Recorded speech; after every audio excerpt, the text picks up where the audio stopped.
Hi, guys. Welcome back to the Real Talk with Michelle Countdown. This is episode number 85, Real Talk about dating after divorce. So, this will I don't want to say this will wrap up like our divorce series. I want to have some more guests on. I want to illuminate some more things that go along with the coaching. But first off, welcome back. To all my new listeners, hello. To all the old listeners, what's up? I have good things in store for one more episode this year, and then I'll be planning for next year's content. I'm super excited about the guests and everything that's going to be happening. Um, let's just jump right into the show. I took a few notes and I wanted to talk about dating after divorce. I don't advise that anyone jump right into dating after divorce until you have grieved and spent time with yourself, assessing why the relationship has ended, because I do believe that you need to take some of the lessons along with you to your possible dating life. And if you're not even sure what happened, why you ended up divorced, or what, you might need to start talking to somebody about that because it's a lot to break down. But we're going to talk about once we have all healed, once we have all gotten ourselves a little bit together. We know healing is not linear. We know it takes a little while. We know um, that it's an ongoing process. We aren't just healed and everything's good. Some things become triggers, and you need to know what those are before you go out on some dates with some new people. Um, First, I would like to say identify where your marriage went wrong first, which is what we were just talking about. You need to know what exactly went wrong in your relationship before you can start dating other people. Number two, make sure you are really ready. Okay.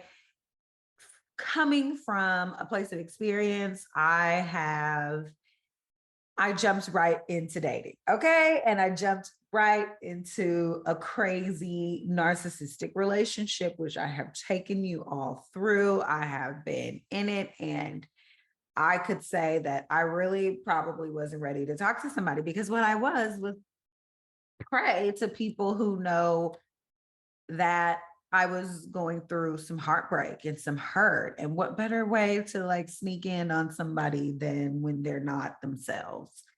Um, Number three thing to do before you start dating is to know your own worth and your own value. And that goes without saying. You need to know who you are, what you stand for, what you won't be standing for, and just what people need to bring to the table to be with you. And that's going to vary from person to person. But um, if you're going out there not feeling very good about yourself, you can guarantee that you're going to attract people who do not care about you either. Okay. It is just the law of attraction. That's how that works. So make sure that you know your own value and your own worth. Number four, be careful of the people who want to take advantage of you and your vulnerability. The narcissists are out. That's what I was telling you. Like they're out, they're trying to see what you're into, what you're going to be up to. They know, they go to these message boards and these sites where women get together and they talk about it, and they pull them right on out of there because they say all the right things. And they're ready to love bomb you and make you feel like, oh, you were just being mistreated. Stay woke, okay? Be careful of the people who want to take advantage of you and your vulnerability, because this is a very vulnerable time for you. Whether you feel like, okay, I'm ready again or not, you are still harboring some things inside of that beautiful heart of yours. Be careful. Number five, be honest about your past. Be honest about it, but only share what you're comfortable sharing. Um, I feel like that's self-explanatory. You just really need to be honest about your past and only share what you're comfortable sharing. Do not tell someone everything from start to finish, because I feel like I've done those things, and what ended up happening was those people knew how to take advantage of me, what exactly to do to get over on me, because you could say I told them everything. I told them all the things. And if this is not a genuinely good person that you're dating, you need to just take it slow and how much information you divulge about yourself when you just start dating. Number 6 is talk about what you need out of a new relationship and your boundaries. This is going to be the most important one, because after that crazy relationship I told you about, I was starting to go to therapy again and learn about who I was truly, because there was a mask that I was even, had on in my marriage. You really do need to know exactly what you need. What kind of person needs to show up for you? What kinds of things are important to you when you're dating, for your kids, the type of person, even down to do they like pets? You really need to know exactly what you need. Do you need support? Do you just need a friend? What do you need out of your new relationship moving forward? And what are your boundaries? What things don't you like? What ways do you want to show up? Because boundaries aren't just always being like stop and no. Sometimes boundaries are just being like not right now, or I don't feel like it, or let's get together another day, and understanding that this person, because you said that, doesn't think it's something to take against them, and this is just you need this. So you really need to be able to communicate those things. Number 7, know and enforce your deal breakers and triggers. Okay, your girl was out here with no deal breakers. I like to say I saw the best in people, but moving forward, no, there's definite big deal breakers. Know yours. Know what you definitely is a no for you, and stick to it, because that's going to be really important, because people will be out here tip tapping on things that you hate. And if you don't say anything, you just end up in resentment or in a crazy situation. Don't put yourself there. And you really do need to know, what are your triggers? What are your setoffs? Because there are some things, okay, I can tell you one of mine. Do not yell at me. Don't yell at me. I am not a child. I am not your child. Don't yell at me. So, like, when somebody yells, it sets off something in my nervous system. I feel like cagey, hot. I don't do it. Okay. Why? Like, that's my personal business, but I do not like to be yelled at, fussed at, any of those kind of things. You can talk to me. I am a rational person. This is almost my yelling voice. Okay. It's raspy. They say it's good for podcasting. That's what they tell me. But this is about as high as I talk. So this, when people are like, you're yelling, I'm like, no, I'm not. This is the decimal level. This is the end of it. Like, so if your voice goes over mine, or in a man's case, that deep, don't, I black out. But see, that's something I could just tell people, like, hey, this is a trigger for me when this happens. Know yours. And they might not even be yelling. It could just be somebody slams doors, or somebody does something that you don't like. Like, you definitely need to be able to explain that. And like I said, you don't even have to say what it stems from. It could be something from your childhood you could be comfortable sharing or not, but you need to let people know, like, when they are doing your deal breakers and when they're triggering you, because we need to be moving forward in healthy relationships where we're communicating and where we can talk to our new partner about what we need to. It's just even end up being your partner, but this is something that you need to take forward in your relationships, period. Number 8, be patient. You are not about to be married again after 2 weeks. You just met this person. I spent a lot of time with some of my clients discussing that they've met someone and it's doing the fairy tale thing, which is super exciting about dating. We can get into that, but we also need to know, like, hey, this is not really how this happens for people. We see the meet cute stories where people get together and they're like, oh my God, 2 weeks later or 2 months later, I knew I love this person. I knew I want to marry this person.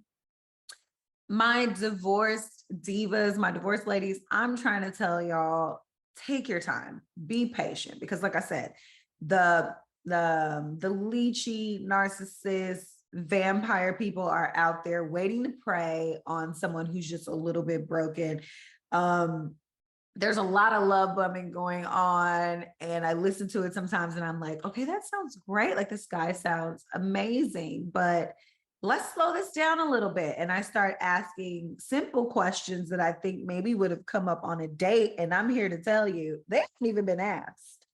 If you don't know this person's birthday, I'm just going to go ahead and say you don't need to marry this person. Or if you don't know if this person has kids, you are not about to get married. Relax, relax, take a breather, be patient, enjoy that loving feeling that this new person is giving you, but also realize like you do not know this person. When we break it down, you don't know them. Go on a few more days, go a lot more days. But I see my ladies all the time talking about marriage again, when I think we should just focus on dating and having a little bit of fun. If it's going to be, if you want to get married again, there is nothing wrong with that. Please do, but take your time.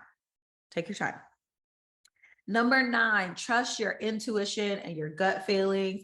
Please, please trust your gut. Know that if somebody's telling you something and it seems too good to be true, it probably is. And if, you're like somebody's just giving you a heebie-jeebie vibe, do not continue to move forward with this person. Did you ever see that show Dirty John? Oh my God. Okay.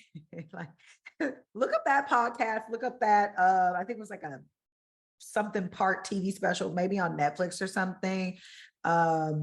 Dirty John. I listen to the podcast, and I'm a true crime girl. I listen to a couple of true crime. That was crazy. Okay. And all this time, she kept telling herself that no, he's okay. Like, yeah, he's good. Her family, friends, everybody else is picking up on his shady behavior. Share your things with your friends too. My friends tried to stage an intervention with me, baby, but I was not listening. And that was silly of me because I went past all of my gut feelings in my stomach. And I can tell you it was a horrible mistake. If you feel weird about somebody, or you're doing your little checky checks and stuff is just not aligning, don't ignore. Okay. Chat with a girlfriend. Be like, girl, what does this sound like to you? Listen to yourself. That is a very, very big one. Almost saving the next best to last. Like, really, like, pay attention to yourself, your feelings, your stomach. That is innate. God, spirit, universe gives us that. Pay attention to it. Okay. And also, for real, watch Dirty John, okay? And then be real careful with dating, okay? It's a cautionary tale of maybe a divorce. She might have been divorced too. Look it up. It was wild, yo. Scary. Number 10, be open to the new things you are learning about dating. Things have changed in the dating world while you've been married, okay? I know we were like, yeah, back in the day, but it is not back in the day. People are meeting on apps, they're not meeting out, or they are meeting out, and people are just different. The way that they communicate. It doesn't mean that you have to participate in that, because trust me, it's somebody from a time long ago or in your time who just still doesn't want to participate in necessarily the new ways that people are doing things. But be open to new things. Maybe you've never tried a dating app. Try a dating app. Maybe you've used dating apps and you prefer to meet people out. Put yourself out there, go out there. But just be mindful that things have changed in the dating world while you've been married. And those are really all the things that I want my newly divorced, ready to get back out there ladies to do. It's 10 simple things. go back through, write them down. But I think it's a good way to start out. And be optimistic because there are still good people out there and you're a good person. So you're going to attract good people. So those are things. This is episode number 85, Real Talk about dating after divorce. As you guys know, I am a certified life coach specializing in life after divorce. I help newly divorced women find their inner power, jumpstart their new lives, and get back to their happiness. Um, and I want to just kind of jump into the next segment, which is the daily gratitude. Today, I'm grateful for my voice, how loud it is, but not really. um, how I'm able to use it to talk to people, how I'm able to use it to comfort people. Just having a voice and having it be heard. I'm just so grateful because I get a lot of feedback on this podcast and people really enjoy listening to me talk. Go figure. Like, go figure what? I am grateful for that.